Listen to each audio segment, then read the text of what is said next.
Inilah hegemoni yang akan mereka buat. Dolar adalah mata uang mereka. Ini mata uang $1. Lihat, ini adalah mata uang setan.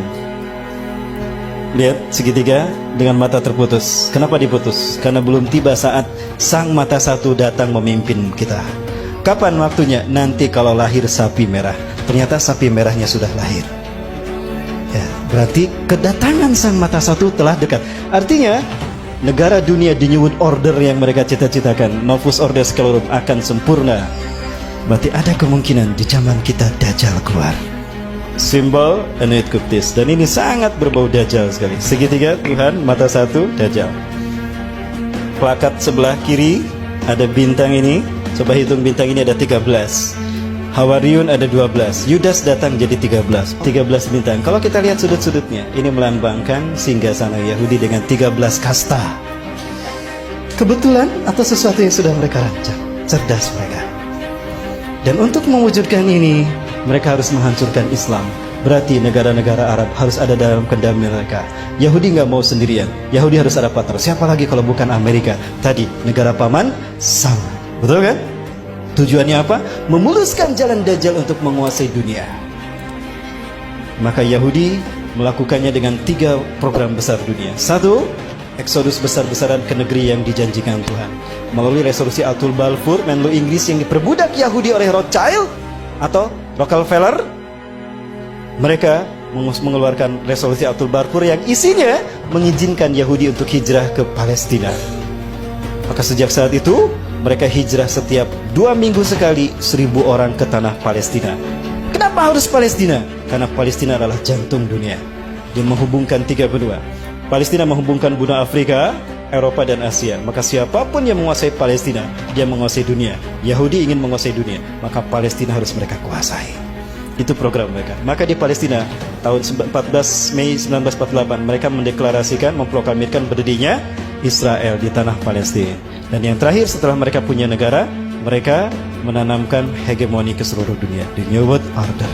Siapa penggagas mereka? Inilah Hizbus Syaitannya mereka.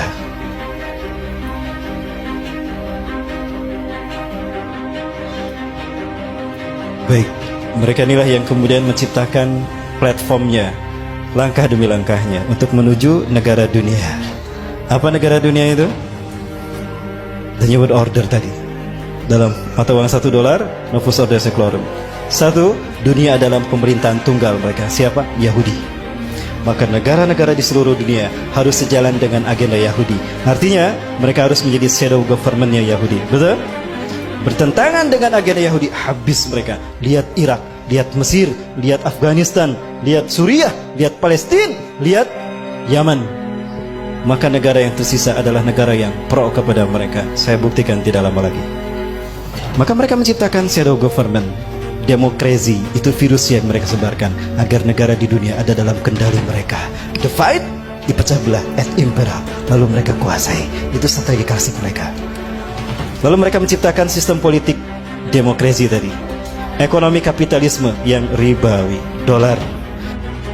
Hari ini kita tidak bisa mengklaim kalau kita sudah syariah dengan sistem ekonomi dan perbankan kita. Tidak bisa. Selama kita masih menggunakan uang kertas, kita tidak bisa melepaskan diri dari riba. Rasul mengatakan akan datang suatu masa di akhir zaman di mana manusia akan memakan harta riba. Sayati 'alan nasi zamanan an-nasu sayakuluna riba. Akan datang di akhir zaman manusia satu masa di mana manusia memakan harta riba. Kalaupun mereka tidak memakan harta riba, mereka terkena dengan debu riba. Di antara mata uang ini, yang paling mahal yang warna apa? Apa bedanya? Lo ongkos untuk membuat uang ini sama uang ini sama kan? Sama saja. Lo kok bisa yang ini lebih tinggi? Lihat, dari intrinsiknya saja sudah riba kan? Padahal biaya untuk membuat ini sama. Baik, betul? Inilah riba. Baik, berikutnya perselisihan.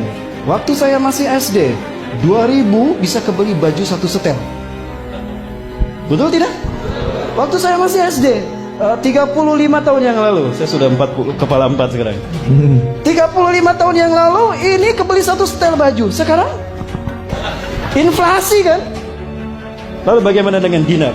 Rasulullah pernah memerintahkan Ali bin Abi Thalib Kamu ke pasar kambing, beli kambing satu. Harga kambing di zaman Rasulullah 14 abad yang lalu, 1400 tahun yang lalu, 1 dinar.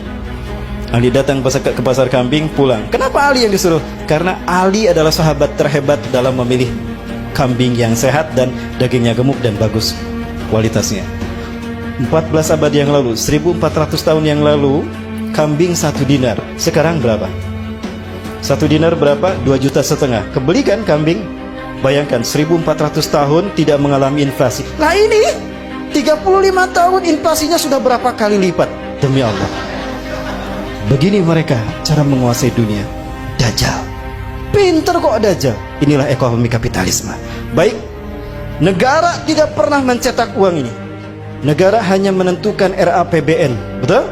Sejumlah sekian triliun. Lalu diserahkan ke Bank Indonesia. Bank Indonesia tidak bertanggung jawab. Bank Indonesia tidak bertanggung jawab pada pemerintah, bertanggung jawabnya pada Bank Internasional, IMF, Bank Dunia. Itu tanggung jawabnya. Maka Bank Indonesia mencetak uang sejumlah RAPBN, angka RAPBN. Lalu diberikan pada pemerintah kita. Pemerintah kita tidak bayar cash kan untuk membayarnya, tapi ngutang. Ada jangka, ada bunga. Setiap lembarnya ada bunga. Artinya siapapun yang memegang uang ini di dompetnya siap dengan bunganya. Apa itu bukan riba? Jadi jangan mengaku syariah kalau masih menggunakan ini.